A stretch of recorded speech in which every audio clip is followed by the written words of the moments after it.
friends, welcome back to my channel Mariam's Academy of Coaching. So இன்னைக்கு நம்ம என்ன பார்க்க போறோம் அப்படின்னா pronouns for TNPSC General English. So first of all video வந்து கொஞ்சம் டிலே ஆயிடுச்சு because I was not well. So இதுக்கப்புறம் it won't be repeating, I hope so. So let's move into the video first. Yes. So என்னென்ன பார்க்க போறோம் அப்படின்னா pronouns பத்தின ஒரு detailed explanation பார்க்க போறோம். Okay? Yeah. So what is pronoun?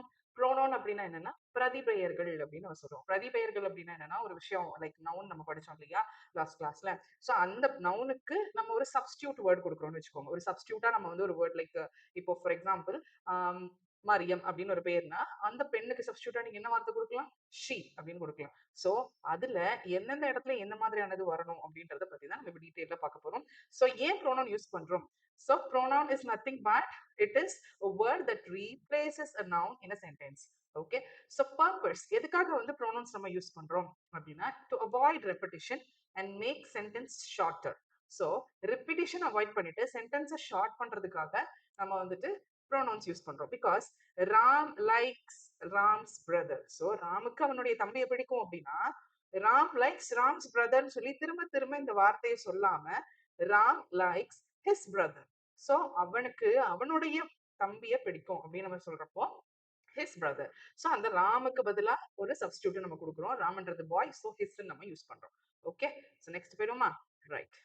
So types of pronouns. So types of pronounல உங்களுக்கு என்னெல்லாம் இருக்கும் அப்படின்னா there are 9 types of pronouns. First வந்துட்டு personal, possessive, reflexive, demonstrative, interrogative, indefinite, relative, reciprocal, intensive. So pronouns வந்துட்டு சும்மா இதுதான் ப்ரோனவுன்ஸ் சொல்லிட்டு போகாம அதை நம்ம டீடைல்டா பார்க்கும்போது தான் உங்களுக்கு எக்ஸாம்ல போயிட்டு இது ப்ரோனவுனா இல்ல அட்ஜெக்டிவா இல்ல நவுனா அப்படின்ற கன்ஃபியூஷன் வராது. ஓகே, இந்த மாதிரி டைப்ஸ் நம்ம இதுல படிச்சிருக்கோம், ஸோ கண்டிப்பா இதுவா தான் இருக்க முடியும் அப்படின்றத நீங்க எக்ஸாம்ல பார்க்க முடியும். ஸோ நெக்ஸ்ட் நம்ம டீடைல்டா இதை பார்ப்போம். Right. Personal pronouns. So first one வந்துட்டு என்னன்னா பர்சனல் ப்ரோனவுன். பர்சனல் ப்ரோனவுன் அப்படின்னா அந்த பேர்லயே இருக்கு பாருங்க. It refers to the people, animal or object. So people இல்ல animal or object or thing, anything. So அந்த ஒரு நவுனை சப்ஸ்டியூட்டா நம்ம கொடுக்கலாம். அப்போ அதை எப்படிலாம் சப்ஸ்டியூட்டா கொடுக்கலாம்னா ஒரு சென்டென்ஸ்ல ரெண்டு இடத்துல சப்ஸ்டியூட்டா கொடுக்கலாம். ஃபர்ஸ்ட் ஒன் வந்து சப்ஜெக்டா கொடுக்கலாம், ரெண்டாவது வந்து ஆப்ஜெக்டா கொடுக்கலாம். ஸோ சப்ஜெக்டா இருக்கிறது அப்படின்னா என்னன்னா சப்ஜெக்ட்னா அந்த நவுனோ ப்ரோனவுனோ வந்துட்டு ஸ்டார்டிங்ல வரும். ஓகேவா? யார் அந்த ஆக்ஷனை செய்யறாங்களோ that is called as subject. சரியா? யார் வந்து அந்த ஆக்ஷன் அந்த அந்த சென்டென்ஸ்ல இருக்கக்கூடிய ஒரு வினை நடக்குது, அந்த ஆக்ஷன் யார் பண்றாங்களோ அவங்கதான் சப்ஜெக்ட். அந்த ஆக்ஷனை ரிசீவ் பண்ற எண்ட்ல ஃபார் எக்ஸாம்பிள் யாருக்கோ டீச் பண்றாங்க அப்படின்னா அந்த டீச் பண்றது வந்துட்டு சப்ஜெக்ட். யாருக்கு டீச் பண்றாங்களோ அந்த நவுன் வந்துட்டு ஆப்ஜெக்ட். புரியுதா? சோ இந்த இந்த ரெண்டு டிஃபரன்ஸ் புரிஞ்சுக்கணும். சப்ஜெக்ட் ஆப்ஜெக்ட் ரெண்டுமே நவுன் ப்ரோனவுன்ல வரும். பட் சப்ஜெக்ட்னா வந்துட்டு it will be at the start. Okay. So ஸ்டார்டிங்ல இருக்கும் அண்ட் ஆல்சோ வந்துட்டு அந்த ஆக்ஷனை யார் செய்யறாங்க அப்படின்றவங்க தான் சப்ஜெக்ட். ஸோ ரிசீவிங் எண்ட்ல இருக்கக்கூடிய சப்ஜெக்ட் வந்து ரிசீவிங் எண்ட்ல இருக்கக்கூடிய நவுன் ஆர் ப்ரோனவுன் வந்துட்டு it is called as object. Okay. So அந்த இடத்துல தான் நம்ம ஒரு பர்சனுக்கு சப்ஸ்டியூட்டா கொடுப்போம். அதனால இது personal pronouns. So I, you, he, she, it, we, they இது எல்லாமே சப்ஜெக்ட்ல வரக்கூடிய personal pronouns. Then me, you, him, it, her, us, them இதெல்லாம் வந்துட்டு ஆப்ஜெக்ட்ல வரக்கூடிய personal pronouns. I hope you are noting this down. Note பண்ணிக்கோங்க so that it can be helpful for your revision. Okay. So example பாத்தீங்கன்னா she is reading. இப்போ இங்க என்ன action நடக்குது? ரீடிங் நடக்குது. அப்போ யார் ரீட் பண்றா? இவள். அப்போ she. இப்போ இவங்களை குறிக்கிறதுனால அவங்க தான் ரீட் பண்றாங்க, ஷீ தான் ரீட் பண்றாங்க, ஒரு பெண்ணு தான் ரீட் பண்றாங்கன்றதுனால இந்த ஷீ வந்துட்டு ஸ்டார்டிங்ல வந்ததுனால it is called as subject. So next பாருங்க, ப்ளீஸ் ஹெல்ப் மீ. அப்போ மீன்றது எங்க வந்திருக்கு? மீன்றது ஒரு ப்ரோனவுன் தான், பட் எங்க வந்திருக்கு? யாருக்கிட்டையும் உதவி பெறக்கூடிய இடத்துல வந்திருக்கு. ஸோ ப்ளீஸ் ஹெல்ப் மீ அவங்க கேட்கறாங்க. கேட்கறப்போ ஒருத்தவங்க கிட்ட இருந்து அந்த ஒரு உதவியை பெறதுக்காக வெயிட் பண்றாங்க. அப்படி இருக்குது அப்படின்னா அது யார்? இந்த ரிசீவிங் எண்ட். ரிசீவிங் எண்ட்ல இருக்கிற எந்த ஒரு நவுன் ஆர் ப்ரோனவுன் வந்துட்டு it is called as object. I hope இந்த டிஃபரன்ஸ் புரிஞ்சிருக்கும்னு நினைக்கிறேன். சோ அது மாதிரி நவுன்ஸ் வந்துட்டு ஒரு வாட்டி தான் வரணும் அப்படின்னு அவசியமே இல்லை. ஒரு வாட்டிக்கு மேலையும் வரலாம். சோ அந்த ஒரு வாட்டி மேலையுமே நடுவுலயும் வரலாம், அதுக்கு ஸ்டார்டிங்லயும் வரலாம், இந்த மாதிரி ஆப்ஜெக்ட்ல எண்டிங்லயும் வரலாம். Okay. So good to go. Next போயிடுமா? Right. So possessive pronoun. So நேம்லயே இருக்கு பாருங்க, பொசெசிவ் ப்ரோனவுன். பொசெசிவ்னா என்ன? இது நம்மளுடையது, இது என்னுடையது, இது அவங்களுடையதுன்னு சொல்லிட்டு நம்ம ஒரு ஓனர்ஷிப் வந்து கொண்டாடுவோம். சரியா? சோ அப்போ இட் ஷோஸ் ஓனர்ஷிப். அப்போ என்னுடையது, அவர்களுடையது, அவனுடையது, அவளுடையது, இல்ல அவர்களுடையதுன்னு சொல்லி நிறைய பேரை சொல்றோம் அப்படின்னாலும் உடையன்னு சொல்றதுனால நம்ம என்ன பண்ணுவோம்? ஃபர்ஸ்ட் பொசெசிவ்னா நம்ம என்னன்னு சொன்னோம்னா அப்போஸ்ட்ரோபி வரும்னு சொன்னோம். அப்போஸ்ட்ரோபி இல்லாம எப்படி சொல்லலாம் அப்படின்னா mine, yours, his, hers, ours, theirs, its. So this book is mine. அப்போ இந்த புக்கு என்னுடையது அப்படின்னு நம்ம சொல்றதுக்கு இந்த இடத்துல நம்ம யாரை குறிப்பிடுறோம்? நான் என் அப்படின்ற ஒரு நவுன். நான் வந்து நவுன் தான். எனக்கே நான் திரும்ப ஒரு சப்ஸ்டியூட்டா சொல்லிக்கிறேன் அப்படின்னா அந்த இடத்துல ஒரு பொசஷனை சொல்றேன். இது என்னுடையது, உடையதுன்னு சொல்லி என்னையோ இல்ல யாரையோ குறிப்பிட்டு சொல்றேன் அப்படின்னா அந்த நவுனை வந்து நம்ம பொசசிவ் ப்ரோனவுன் சொல்லுவோம். So this book is mine, this book is hers. So அந்த பொசஷனை சொல்றப்ப நம்ம என்ன சேர்க்கணும்? எஸ் சேர்க்கணும். Hers, ours, theirs, its. So மைனுக்கும் ஹிஸ்ஸுக்கும் நம்ம சேர்க்க தேவையில்லை. ஏன்னா ஹிஸ்ஸுக்கு ஆல்ரெடி எஸ் இருக்கு. மைன் சொல்றப்போ இட் இஸ் யூனிக். ஸோ அந்த இடத்துல நீங்க எஸ் சேர்க்க தேவையில்லை. புரியுதா? I hope possessive pronouns are clear. So next போயிடுவோம். Reflexive pronoun. Reflexive. So reflexive அப்படின்னா நீங்க எங்க கேள்விப்பட்டிருப்பீங்க? ஒரு கண்ணாடி நீங்க பாக்குறப்போ உங்களுடைய மிரர்ல பாக்குறப்ப நம்ம என்ன ஆகும்? ரிஃப்ளெக்ஷன் ரிஃப்ளெக்ஷன் இருந்தனாலும் நமக்கு நம்மளே வந்து கண்ணாடியில தெரியும். கரெக்டா? Same way. சோ ஒரு சென்டென்ஸ்ல ஒரு சப்ஜெக்ட் இருக்கு. சப்ஜெக்ட் எங்க இருக்கும்? ஸ்டார்டிங்ல இருக்கும். ஸ்டார்டிங்ல இருந்து அவங்க என்ன பண்றாங்கன்னு அர்த்தம். அந்த ஆக்ஷனை செய்யறாங்கன்னு அர்த்தம். சோ அந்த ப்ரோனவுன் வந்து அந்த சென்டென்ஸ்ல நான் சொன்னேன் இல்லையா? நவுனோ ப்ரோனவுனோ ஒரு வாட்டிக்கு மேல கூட வரலாம்னு சொன்னேன் இல்லையா?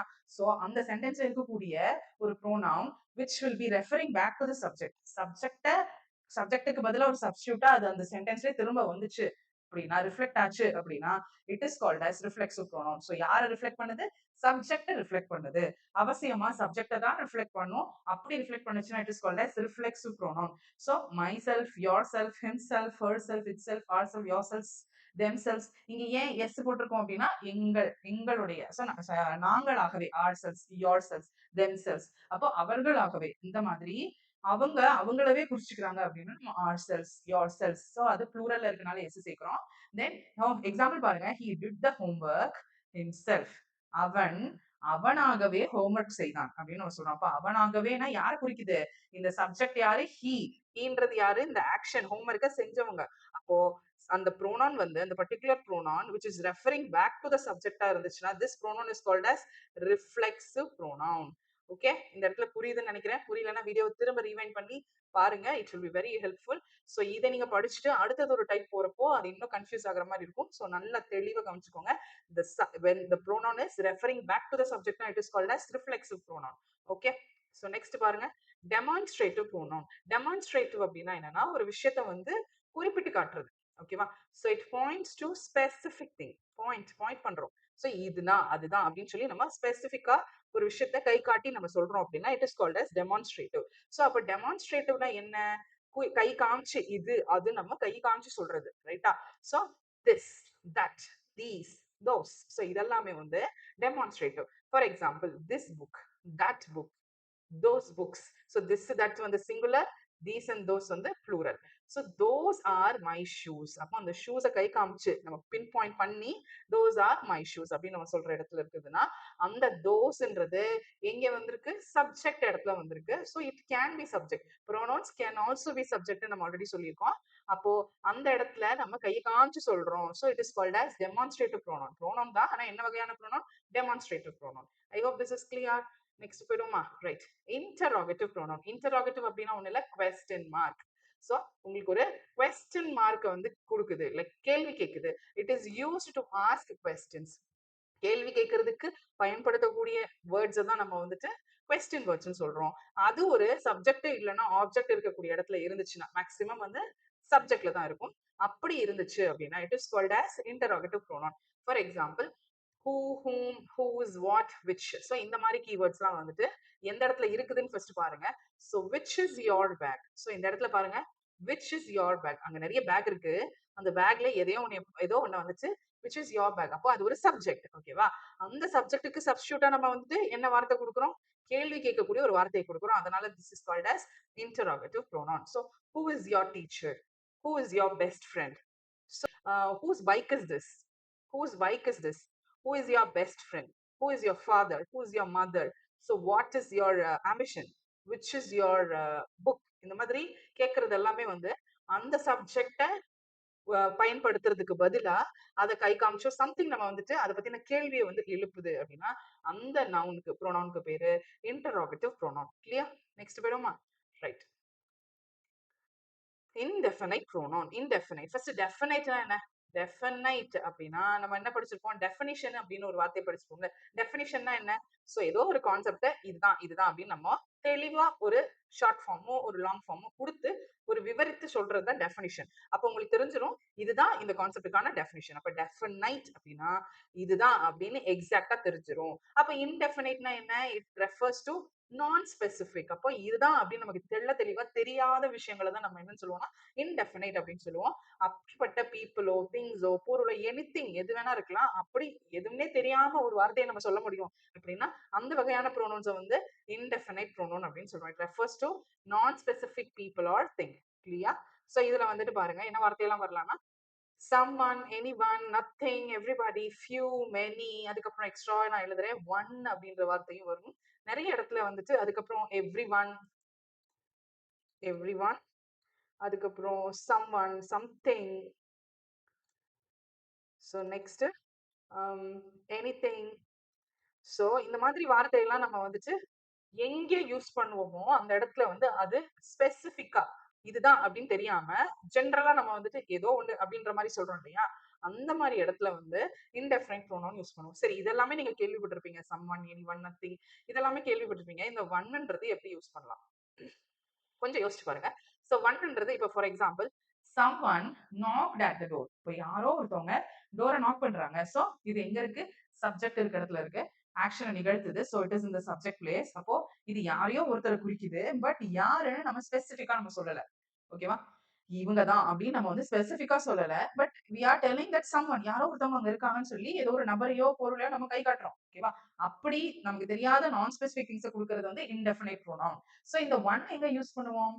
அப்போ one of your friends left the notebook. So இதுல என்ன நான் சொல்ல வரேன் அப்படின்னா ஒன் ஆஃப் யோர் ஃப்ரெண்ட்ஸ் அப்படின்னா அந்த இடத்துல எந்த ஃப்ரெண்டு நம்ம குறிப்பிட்டு நம்ம சொல்லல. உங்கள ஒருத்தர், உங்க ஃப்ரெண்ட்ஸ்ல ஒருத்தர் அப்படின்னு சொல்றப்போ அந்த ஃப்ரெண்ட்ஸ்ன்ற மொத்த பேர்ல இவன் தான் நம்ம ஸ்பெசிபிக்கா சொல்லாம உங்கள யாரோ ஒருத்தர் தாண்டா விட்டுட்டு போயிருக்கீங்க நோட் புக் அப்படின்னு நம்ம சொல்றப்போ அந்த நோட் புக்ல பேர் இல்லையோ சம்திங் அப்ப நம்ம என்ன சொல்லுவோம்? யாரோ ஒருத்தர் தான் நீங்க நோட் புக் விட்டுட்டு போயிருக்கீங்க அப்படின்னு சொல்லும் போது ஒன் ஆஃப் யோர் ஃப்ரெண்ட்ஸ், அப்போ அந்த இடத்துல உங்க ஃப்ரெண்ட்ஸ்ல ஒருவன் அப்படின்னு சொல்லும் போது இந்த ஒன் எங்க வந்துருது?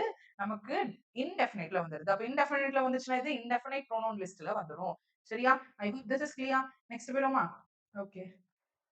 ரிலேட்டிவ் ப்ரோனவுன் அப்படின்னா உன்னோட ரிலேட் பண்ணி சொல்றது. It join classes. ஃபர்ஸ்ட் கிளாஸஸ்னா என்ன பார்த்தோம்? Classes is nothing but group of words which gives meaning.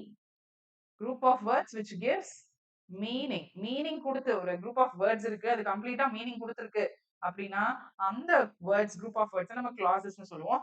மீனிங்கே கொடுக்கல அப்படின்னா குரூப் ஆஃப் வேர்ட்ஸ் சேர்ந்து மீனிங்கே கொடுக்கலன்னா அதை நம்ம என்ன சொல்றோம்னா ஃப்ரேசஸ் அப்படின்னு சொல்லுவோம். ஸோ ஃப்ரேசஸ் கிளாஸஸ்லாம் வந்து நம்ம டீடைல்டா நம்ம பின்னாடி பார்ப்போம். பட் இப்போதைக்கு ஷார்ட்டா தெரிஞ்சுக்கோங்க.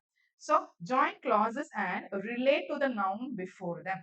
So group of words join பண்ணி முன்னாடி இருக்கக்கூடிய நவுனுக்கு அதுக்கு முன்னாடி அமைஞ்சிருக்க நவுனோட ரிலேட் பண்ணி சொன்னிச்சு அப்படின்னா அதுதான் வந்து ரிலேட்டிவ் ப்ரோனவுன். சோ இதை நம்ம என்ன சொல்லலாம்னா என்னெல்லாம் வார்த்தை வரும்னா who, whom, whose, which, that. இது எல்லாமே உங்களுக்கு ரிப்பீட்டடா கொஸ்டினிங் லைக் இன்டராகேட்டிவ் ப்ரோனவுன்லயும் வருது, இங்க பாத்தீங்கன்னா ரிலேட்டிவ்லயும் வருது. சோ யார் யார் எந்தெந்த இடத்துல வராங்கன்னு சொல்லி இந்த டெஃபினிஷன் வச்சு தான் நீங்க வந்து டிஃபரன்ஷியேட் பண்ணணும். Okay. So see here, the boy who won the prize is my brother. இந்த சைடு இருக்கிறது ஒரு டைப் ஆஃப் கிளாஸ்னு வச்சுக்கோங்களேன். சோ இவங்க ரெண்டு பேரையும் ரிலேட் பண்ணி இந்த வார்த்தை வந்திருக்கு. Okay. the boy who won the prize is my brother. அந்த பரிசை வென்ற பையன் என்னுடைய பிரதர் அப்படின்னு நம்ம சொல்றோம். அப்போ அந்த பிரைஸ வின் பண்ணனவங்க என்னுடைய பிரதர். அப்போ யாரும் ரிலேட் பண்ணுது? என் பிரதரையும் அந்த பிரைஸ வின் பண்ணனவங்களையும் ரிலேட் பண்ணுது. ஓகே, புரியுதா? இந்த இடத்துல கொஞ்சம் டிஃப்ரெண்டா உங்களுக்கு யோசிக்கணும். சோ என்னன்னா ஒருத்தவங்களோட இன்னொரு ஒரு சென்டென்ஸோட நம்ம ரிலேட் பண்றதுக்கு யூஸ் பண்ணக்கூடிய வேர்ட்ஸ் தான் நம்ம ரிலேட்டிவ் ப்ரோனவுன் சொல்றோம். சோ நெக்ஸ்ட் போயிடுமா?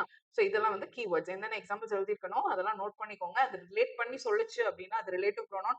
ரிலேட் பண்ணாம கொஸ்டின் மார்க்ல கேள்வி கேட்டுச்சு அப்படின்னா அது interrogative. Okay.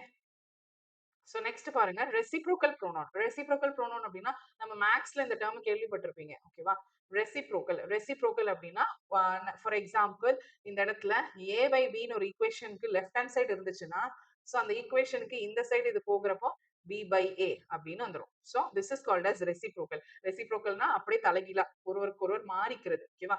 So same way reciprocal pronouns அப்படின்னா shows the mutual relationship. Mutual ரிலேஷன்ஷிப்னா ஒருத்தருக்கு ஒருத்தருக்கு என்ன ரிலேஷன், இப்போ 2 பேர் இருக்காங்க இல்ல 2க்கு மேற்பட்ட பேர் இருக்காங்கன்னா இவங்களுக்கு அவங்களுக்கு என்ன ரிலேஷன் அப்படின்றத நம்ம சொல்றது தான் வந்து reciprocal pronoun. So for example C each other, one another, the friends greeted each other. So friends வந்து ஒருத்தருக்கு ஒருத்தர் வந்து அன்பா அரவணைச்சுக்கிட்டாங்க, வரவேற்றுக்கிட்டாங்க அப்படின்னு சொல்லி சொல்லும் போது நம்ம அந்த ஃப்ரெண்ட்ஸ் 2 பேரை ஒருத்தருக்கு ஒருத்தர் மியூச்சுவலா ஒரு ஆக்ஷன் நடத்திக்கிறாங்க போது இந்த ஈச் அதர்ன்ற வார்த்தை யூஸ் பண்றோம். இன்னொரு ஒரு எக்ஸாம்பிள் கொடுத்தீங்கன்னா for example the boys quarreled with one another. So இதுக்கும் அதே மீனிங் தான். ஸோ நம்ம எந்தெந்த இடத்துல யூஸ் பண்றோமோ ஓகே. ஸோ ஈச் அதர் அப்படின்னா 2 பேரை கம்பேர் பண்ணும்போது நம்ம யூஸ் பண்ணிக்கலாம். ஸோ நிறைய பேர் இருக்காங்க, ஸோ அது நிறையலையும் யூஸ் பண்ணலாம், நம்ம 2 பேர்லயும் யூஸ் பண்ணலாம். You can use it based on your preferences. So அப்போ the boys quarreled with one another அப்படின்னா பசங்க ஒருத்தனுக்கு ஒருத்தன் அடிச்சுக்கிறான் அப்படின்னு நம்ம சொல்லலாம். ஸோ அதுல the boys quarreled with each other அப்படின்னு சொல்லலாம். So you can use both the things. But இது கொஞ்சம் நல்லா இருந்ததுனால நான் இந்த டேர்ம் யூஸ் பண்ணிட்டேன். So the boys quarreled with one another. அப்போ ஒருத்தருக்கு ஒருத்தர் வந்துட்டு அடிச்சுக்கிறானுங்க அப்படின்னு நம்ம சொல்றப்போ இந்த இடத்துல you can use this kind of pronouns. Okay. So I hope this is clear. Next பார்ப்போம் இன்டென்சிவ் ப்ரோனவுன். ஸோ இந்த இடத்துல myself, yourself, herself இதெல்லாம் வந்து நம்ம எங்க பார்த்தோம் ஞாபகம் இருக்கா? ரிஃப்ளெக்சிவ்ல பார்த்தோம். ஓகே. என்ன நானே குறிப்பிட்டுட்டேன் அப்படின்னா அது ரிஃப்ளெக்சிவ். ஓகேவா? ஆனா இது ஏன் இன்டென்சிவ் அப்படின்னு சொல்றாங்கன்னா it is emphasising a noun R another pronoun. அதாவது அந்த சென்டென்ஸ்ல ஒரு நவுன் இருக்கு, இந்த சைடு ஒரு ப்ரோனவுன் இருக்கு which is nothing but the myself, yourself or herself. அந்த myself, yourself, herself வந்துட்டு அந்த சென்டென்ஸ்ல இருக்கக்கூடிய ஏதோ ஒரு நவுனையோ இல்ல இன்னொரு ஒரு ப்ரோனவுனையோ குறிச்சு சொல்லுச்சு அப்படின்னா, மேம்படுத்தி சொல்லுச்சு அப்படின்னா அந்த இடத்துல இன்டென்சிவ். இன்டென்சிவ் அப்படின்னா என்ன? ரொம்ப தீவிரமா அது உயர்த்தி சொல்றது, ரொம்ப அழுத்தம் கொடுத்து சொல்றது அப்படின்னு நம்ம சொல்லலாம். Okay. So which is nothing but emphasizing a noun or another pronoun. இதுல ஒரு முக்கியமான விஷயம் நீங்க கவனிக்கணும். Intensive pronouns they are not always subject. They are not always a subject. So சப்ஜெக்ட்ல இருக்கக்கூடிய நவுனை சரிங்களா intensive pronouns reflect not only the subject. Okay. They are not always a subjects substitute. Okay. இது புரிஞ்சிருக்கும்னு நினைக்கிறேன். சப்ஜெக்டா சப்ஸ்டிடியூட்டா பண்ணுது, அதாவது சப்ஜெக்ட ரிஃப்ளெக்ட் பண்ணுச்சு அப்படின்னா அது ரிஃப்ளெக்சிவ் ப்ரோனவுன். சப்ஜெக்டை மட்டுமே ரிஃப்ளெக்ட் பண்ணாம கூட இருக்கக்கூடிய சென்டென்ஸ்ல இருக்க எந்த ஒரு நவுனையோ இல்ல ப்ரோனவுனையோ ரிஃப்ளெக்ட் பண்ணுச்சு அப்படின்னா it is called as intensive. ரெண்டுத்துக்கும் டிஃபரன்ஸ் புரியுதா? ரிஃப்ளெக்சிவ் அப்படின்னா சப்ஜெக்டை மட்டும் ரிஃப்ளெக்ட் பண்ணும், விச் மீன்ஸ் அந்த ஆக்ஷனை நிகழ்த்துற யாரு சப்ஜெக்ட் தான் நிகழ்த்துறாங்க, அவங்கள மட்டும் ரிஃப்ளெக்ட் பண்ணுச்சுன்னா அது ரிஃப்ளெக்சிவ் ப்ரோனவுன். அது மட்டும் இல்லாம அந்த சப்ஜெக்ட்ல இருக்க ஐ மீன் அந்த சென்டென்ஸ்ல இருக்கக்கூடிய எனி நவுன் ஆர் ப்ரோனவுன் அதவே திரும்ப மேம்படுத்தி உயர்த்தி அழுத்தி சொன்னுச்சு அப்படின்னா it is called as intensive. So it can not always be subject substitute. சப்ஜெக்ட்டுக்கு மட்டுமே சப்ஸ்டிடியூட்டா இருக்கணும்னு அவசியம் இல்லை. அப்படி சப்ஜெக்ட் இல்லாம வேற ஒரு நவுனோ ப்ரோனவுனுக்கோ சப்ஸ்டிடியூட்டா இருந்துச்சுன்னா அது intensive pronoun. I hope this is clear for you. Right. So இதுல எக்ஸாம்பிள் பாத்தீங்கன்னா the manager himself attended the meeting. ஸோ இன்னும் ஈஸியா இந்த இன்டென்சிவ் அண்ட் ரிஃப்ளெக்சிவ் ப்ரோனவுன்ஸை நம்ம புரிஞ்சுக்கிறதுக்கு என்ன பண்ணலாம் அப்படின்னா, ஸோ நம்ம என்ன சொன்னோம், it can represent any noun R another pronoun அப்படின்னு சொன்னோம் இல்லையா? ஸோ ரிஃப்ளெக்சிவ் ப்ரோனவுனுக்கும் இன்டென்சிவ் ப்ரோனவுனுக்கும் இருக்க மேஜர் டிஃபரன்ஸ் நான் சொல்றேன். இப்போ இந்த இன்டென்சிவ் ப்ரோனவுனை வந்துட்டு நீங்க எடுத்துட்டீங்க, which மீன்ஸ் இந்த இன்டென்சிவ் ப்ரோனவுன் நீங்க வந்து கன்சிடர் பண்ணாம இதை நீங்க எடுத்துட்டீங்கன்னு வச்சுக்கோங்களேன். அந்த ஸ்டேட்மெண்டோட மீனிங் பாருங்க, the manager attended the meeting. ஓகேவா? So the manager attended the meeting அப்படின்றது நமக்கு மீனிங் மாற போறது இல்லை. சரியா? So see the manager himself attended the meeting னு சொன்னாலும் அந்த சென்டென்ஸோட பேசிக் மீனிங் மாற போறது இல்லை. So it is the actual meaning of the sentence. ஓகேவா? ஸோ இதுதான் இன்டென்சிவ், which means ஆல்ரெடி இருக்கக்கூடிய சென்டென்ஸ் தான் அந்த மீனிங்கை மாத்தாம இன்னும் அழுத்தி சொல்றது. manager himself attended the meeting. அவராகவே அட்டெண்ட் பண்ணார். ஸோ அது என்ன ஆக்சுவல் மீனிங்? மீட்டிங் அட்டெண்ட் பண்ணாரு, இதுதான மீனிங். அதுல வந்து அவராகவே அட்டெண்ட் பண்ணாருன்றத நம்ம சொல்லணும்னு அவசியம் இல்லை. சோ இந்த himself நீங்க எடுத்துட்டீங்கனாலும் it will not change the basic meaning of the sentence. அப்படின்னா அது இன்டென்சிவ். பட் ரிஃப்ளெக்சிவ்ல நம்ம என்ன பண்ணணும் அப்படின்னா it should have a specific thing. சரிங்களா? சோ அந்த இடத்துல அந்த ப்ரோனவுனை நீங்க தூக்கிட்டீங்கன்னா அந்த இடத்துல மீனிங் வந்து இருக்காது. For example, she hurts herself. சரிங்களா? சோ இந்த இடத்துல she hurts herself. இப்போ இது உங்களுக்கு இன்டென்சிவா, ரிஃப்ளெக்சிவான்னு ஒரு டவுட் வரும். சரியா? சோ இந்த சென்டென்ஸோட தமிழ் மீனிங் என்ன? she hurts herself. அவளவே வந்து ஹர்ட் பண்ணிக்கிறா அப்படின்னு நம்ம சொல்றோம். ஓகேவா? இதான் இந்த சென்டென்ஸோட மீனிங். இப்போ இத எடுத்துட்டு பாருங்களேன். she hurts. she hurts அப்படின்னா அவ யாரையோ ஹர்ட் பண்றான்னு தானே அர்த்தம். she hurts அவ யாரையோ ஹர்ட் பண்ணியிருக்கலாம். இல்ல அவளவே ஹர்ட் பண்ணியிருக்கலாம். பட் ஆனா நம்ம வந்து ஷார்ட்டா தெரியாது. பட் அவ யாரையோ ஹர்ட் பண்றா அப்படின்றது தானே தெரியும். she hurts. சோ அவ யாரையோ காயப்படுத்துறா. ஆனா யார காயப்படுத்துறா? She hurts herself. சோ இந்த இடத்துல மீனிங் மொத்தமா மாறுதுல. She hurts herselfனா அவளவே காயப்படுத்திக் கொள்கிறாள். அப்ப she hurts அப்படின்னா அவள் காயப்படுத்துகிறாள். அவ்வளவுதான். சோ சென்டென்ஸ்க்கு 2 மீனிங் குடுக்குது. இல்லையா? சோ இந்த மாதிரி ரிஃப்ளெக்சிவ் ப்ரோனோன நீங்க தூக்கிட்டீங்கன்னா, மீனிங் வந்து 2ஆ மாறிடும். சரிங்களா? மீனிங் அதே மாரி மீனிங் இருந்துச்சு அப்படின்னா, அது இன்டென்சிவ் ப்ரோனவுன். மீனிங் ஒரே மீனிங்கா இல்லாம அது வேற மீனிங்கா மாறுது. அந்த சென்டென்ஸவே மீனிங் மாத்துது அப்படின்னா, அது reflexive pronoun. Okay. I hope this is clear. இதுக்கப்புறம் இந்த ரிஃப்ளெக்சிவ் ப்ரோனவுனும், இன்டென்சிவ் ப்ரோனவுனும் உங்களுக்கு டவுட் வராது. ஓகே. நெக்ஸ்ட் போவோம். Right? So that's it. So ப்ரோனவுன்ஸோட குயிக் ரெஃபரன்ஸ் டேபிள் பார்த்துக்கோங்க. பெர்சனலா என்னென்ன வரும்? இத நீங்க ஸ்கிரீன்ஷாட் எடுத்து வச்சுக்கிட்டாலும் சரி, இத நீங்க எப்பவுமே யூஸ் பண்ணலாம். So make sure you give a repeated revision. Okay.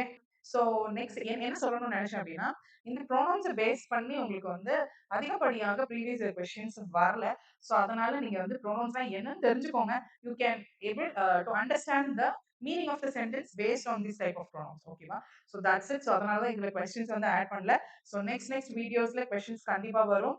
So stay வாட்சிங், stay learning. Okay. So next வீடியோல பார்ப்போம். Thank you so much. பாய்.